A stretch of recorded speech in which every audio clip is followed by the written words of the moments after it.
In the quiet town of Oakridge, nestled deep in the rolling hills of New England, stood a mansion known as the Riddle House.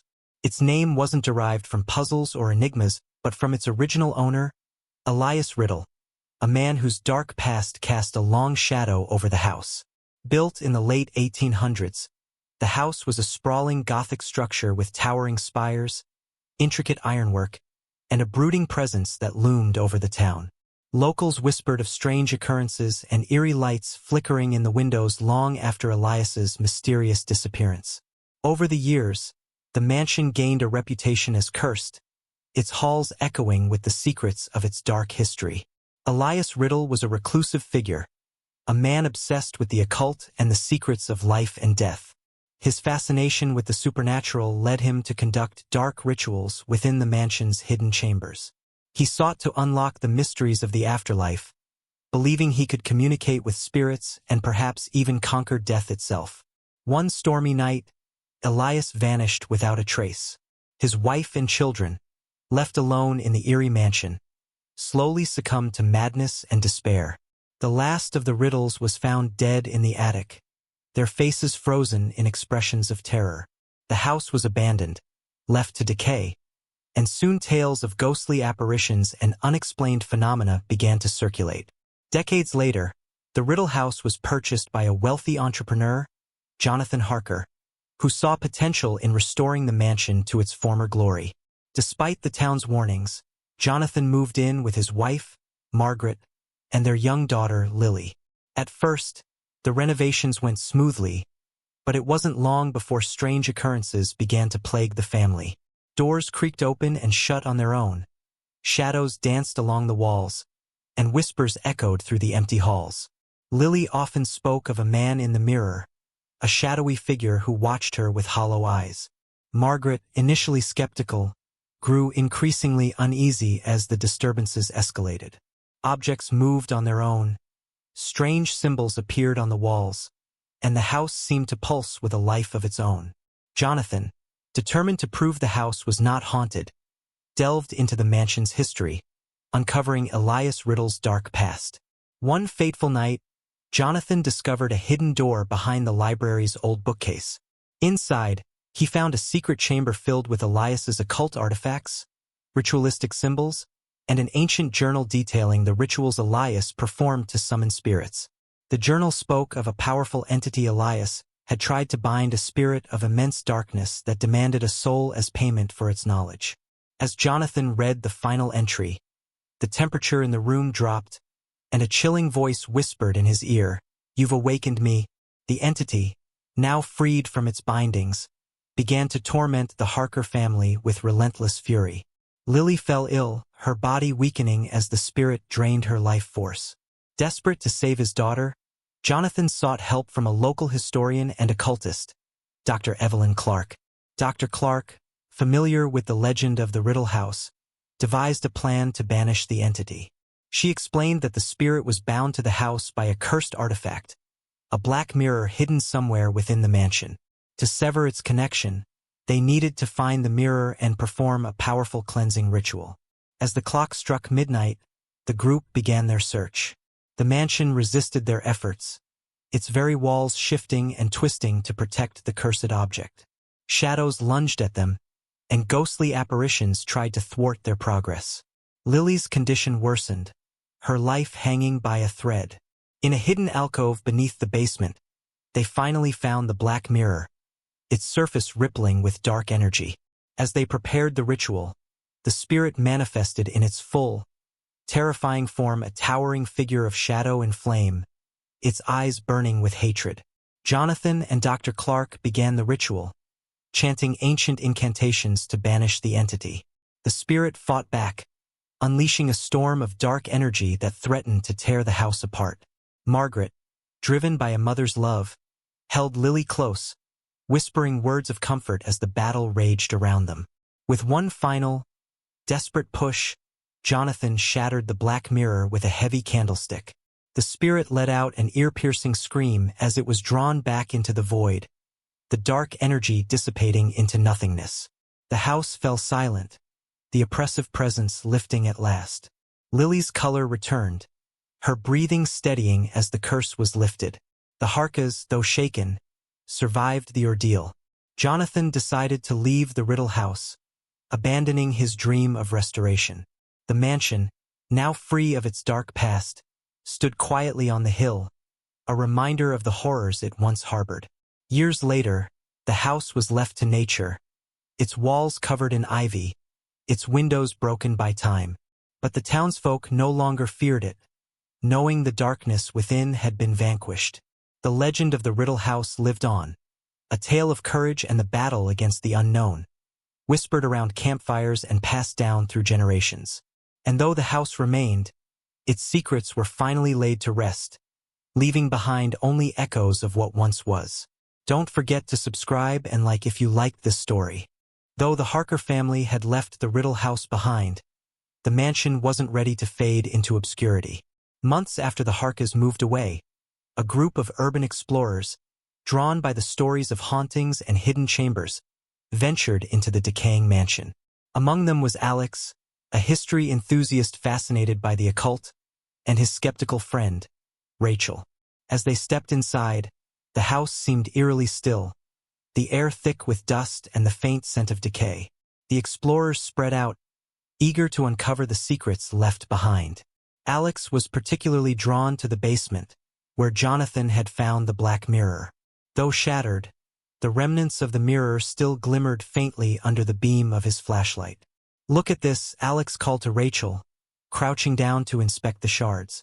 "It's like the energy is still here." Rachel rolled her eyes. "You and your ghost stories. It's just broken glass, Alex." But Alex wasn't convinced. He felt a strange pull toward the fragments, a cold whisper brushing against his mind. Ignoring Rachel's protests, he gathered the largest pieces and carefully placed them in his backpack. That night, as Alex examined the shards in his small apartment, the atmosphere grew heavy.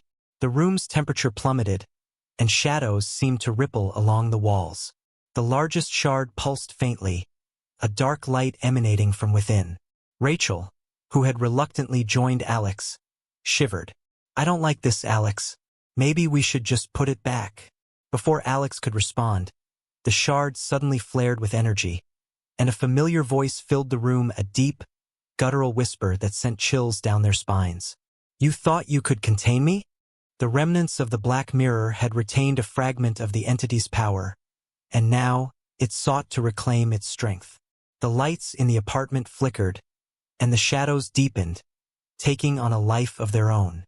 As the spirit began to manifest, Alex realized with growing horror that the mirror had been a vessel, not just for binding but for feeding the entity. It had absorbed the energy of every ritual, every life claimed within the Riddle House. And now, through the shards, it was regaining form. Desperate, Alex contacted Dr. Evelyn Clark, who had helped the Harkas.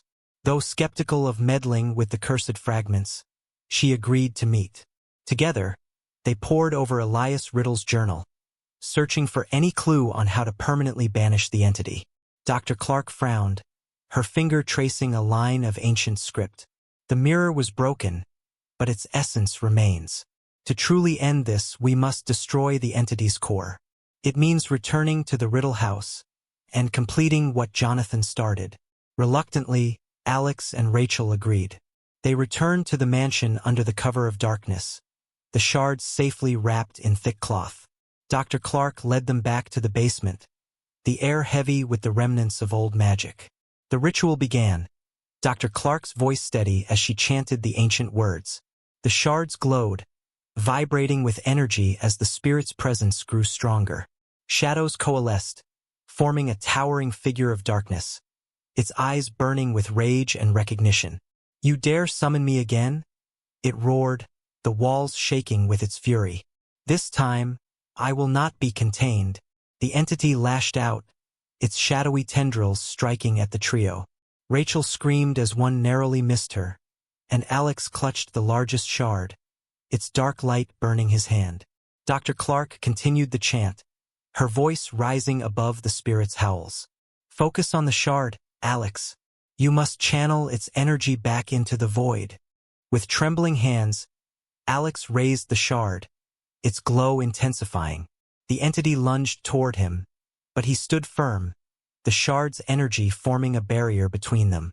As the ritual neared its climax, the mansion trembled, and the ground beneath them cracked, revealing a swirling vortex of light and shadow.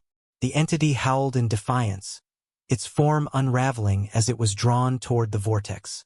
But just as victory seemed within reach, the vortex wavered, and the entity lashed out one final time, its tendrils wrapping around Alex's arm.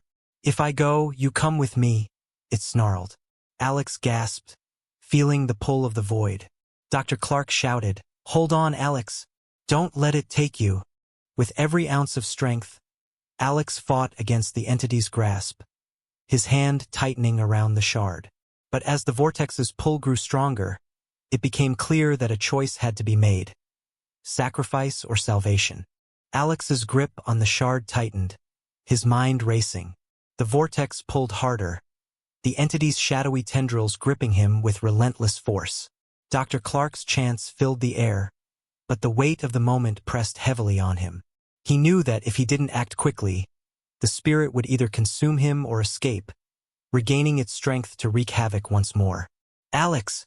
Rachel screamed, her eyes wide with fear as she saw him being dragged closer to the swirling chasm. "You have to let go of the shard." "I can't," Alex shouted back, the shard burning in his hand, now fused to his flesh. "If I let go, it'll escape." Dr. Clark's voice cut through the chaos, urgent and commanding. "Alex, listen. The shard is a conduit. You can use it to channel the entity's power into the vortex, but you must focus. You control the shard, not the other way around." With a deep breath, Alex closed his eyes, trying to block out the pain and fear. He concentrated on the shard, imagining the energy flowing through him like a river, directing it into the vortex. The shard's glow intensified, its light matching the swirling chaos beneath him. The entity screamed in rage, its form flickering and destabilizing. "You think you can defeat me? I am eternal." The ground beneath them cracked further, sending debris tumbling into the vortex. Rachel and Dr. Clark held onto the remnants of the basement, their eyes fixed on Alex as he stood on the precipice. Sweat poured down his face, his body trembling under the strain of channeling the entity's power. "Almost there," Dr. Clark urged, her voice breaking with the effort to maintain the ritual. "Just a little longer."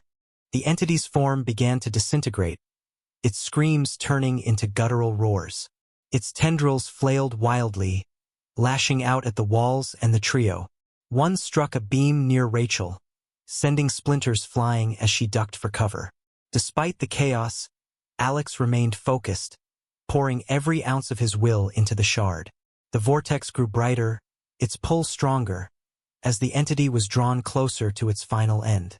Suddenly, a flash of memory hit Alex, a vision of Elias Riddle, standing in the same chamber, his face twisted in fear and determination. In the vision, Elias wasn't performing a binding ritual. He was attempting to transfer the entity's power into himself. The journal had lied. Elias had sought to wield the entity's power, not contain it. The realization struck Alex like a blow. The entity had been feeding off every attempt to bind or banish it, growing stronger with each failed ritual. The vortex wasn't just pulling the entity in, it was feeding it energy. "Dr. Clark," Alex shouted, his voice strained. "The ritual, it's not what we think. It's a trap." Dr. Clark's chanting faltered, her eyes widening in shock. "What do you mean?" "The vortex isn't banishing the entity, it's empowering it. We have to stop, or it'll become unstoppable."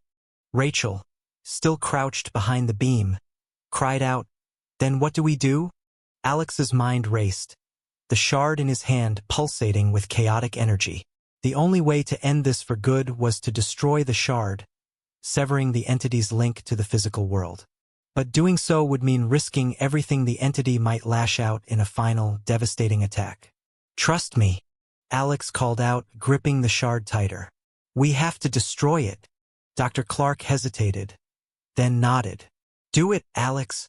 Summoning every bit of strength left in him, Alex raised the shard above his head.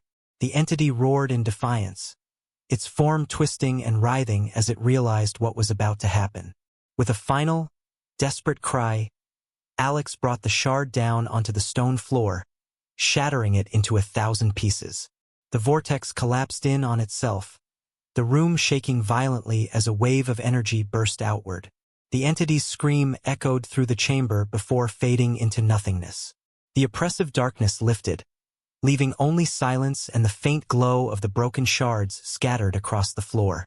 Alex collapsed to his knees, his body trembling with exhaustion. Rachel rushed to his side, pulling him away from the edge of the collapsed floor. Dr. Clark knelt beside them, her face pale but relieved. It's done. The entity is gone, for good this time. But as they caught their breath, a faint whisper echoed through the chamber, soft, almost imperceptible, but unmistakable. You think this is the end? The whisper faded into the silence, but its chilling resonance lingered in the air. Alex shuddered, his mind racing. Did you hear that? He asked, his voice barely above a whisper. Rachel nodded, her face pale. What was that? I thought it was over. Dr. Clark frowned, her eyes scanning the chamber. The entity's connection to the physical world should be severed. But if there's even a fragment of its essence left, it could still find a way back.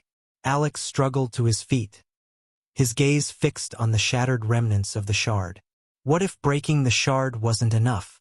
What if the entity isn't bound to the mirror alone? Dr. Clark's expression darkened. Elias Riddle's experiments may have created more than one vessel. If the entity's power was spread across multiple artifacts, it might still be tethered to this world. Rachel gasped. You mean there could be other cursed objects in this house? Or worse, somewhere else? Dr. Clark nodded gravely. It's possible. We may have only destroyed one part of its anchor. Determined not to leave the job unfinished, the trio decided to search the rest of the mansion for any remaining artifacts. The air grew colder as they ventured deeper into the house, the walls seemingly pressing in around them. Each room held echoes of the past, faded photographs, worn furniture, and dusty tomes filled with cryptic symbols. In a locked study on the second floor, they discovered a collection of Elias Riddle's journals. Unlike the one Jonathan Harker had found, these were filled with detailed accounts of multiple rituals and artifacts, each linked to the entity's power. Dr. Clark flipped through the pages, her eyes widening with each entry. There are at least 3 other objects mentioned here: a silver locket, an ancient tome, and a carved obsidian idol. Each one was used in a different ritual, binding fragments of the entity's essence. Alex leaned over her shoulder. If these artifacts still exist, they could be scattered anywhere. How do we track them down? Dr. Clark pointed to a map sketched in the margins of one journal. Elias marked locations where he performed these rituals. If we can find those sites, we might uncover the artifacts and finally put an end to this. As they prepared to leave the Riddle House, a sense of unease settled over them. The house seemed to breathe around them, its shadows deeper than ever. The whisper returned, faint but insistent, sending chills down their spines. You will never escape me, it taunted. Alex clenched his fists, determination hardening his features. We'll see about that. With the journals in hand, the trio knew their journey was far from over. The Riddle House had been only the beginning, a harbinger of a greater battle yet to come. The artifacts awaited, each holding a piece of the entity's dark power and a chance to banish it forever. But as they stepped out into the night, leaving the cursed mansion behind, none of them could shake the feeling that the entity was still watching, waiting for its chance to strike again. With a renewed sense of purpose, Alex, Rachel, and Dr. Clark began their quest to track down the remaining artifacts. They set out the next morning, armed with the journal entries and the map Elias had left behind. Each location promised to unveil more of the Riddle family's dark secrets, but it also hinted at the dangerous power still lurking in the shadows. Their first stop was a dilapidated church on the outskirts of town, where Elias had conducted a ritual involving the silver locket. The church stood solemnly against the gray sky, its broken stained glass glinting like shards of a memory. Inside, the air was thick with dust, and the scent of mold hung heavy. They carefully searched through the remnants of the pews and altar, hoping to find the locket. After an hour of searching, Rachel discovered a hidden compartment beneath the floorboards of the altar. Within lay the silver locket, intricately engraved with symbols matching those in Elias's journals. As Rachel lifted it, a cold wind swept through the church, and the whispers grew louder, swirling around them like a haunting melody.